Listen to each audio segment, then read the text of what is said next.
ပုံမှန်သူတွေတိကိုတိပြီးတော့အလွတ်ချက်ထားတဲ့စကားလုံးတွေပြောပြပေးမယ်ငါဒီမှာအစ်အနာဂျရီဟေနာဂျရီ is new ဟေနာ is here ငါဒီမှာအစ်အနာဂျရီဟေနာငါမလုပ်ဘူးအနာမဆိုဝီအနာမဆိုဝီဆိုဝီ is ပြုတ်လောက်တာမဆိုတာအငြင်းမအနာမဆိုဝီငါမလုပ်ဘူး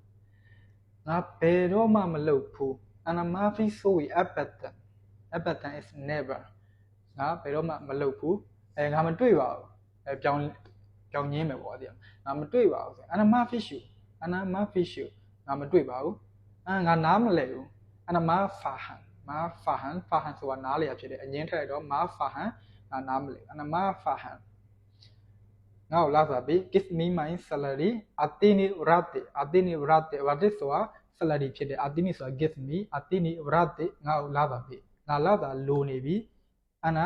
uridu vrate uridu ဆိုတာလိုချင်တာပေါ့နော်ငါလာစားလိုချင်တယ်ဆိုအနာ uridu vrate ငါလာစားမလိုချင်ဘူးဆိုရင် la uridu vrate la uridu ဆိုတာအငင်းဖြစ်သွားပြီငါလာစားမလိုဘူး okay ish muskila ဘာပြဿနာလဲ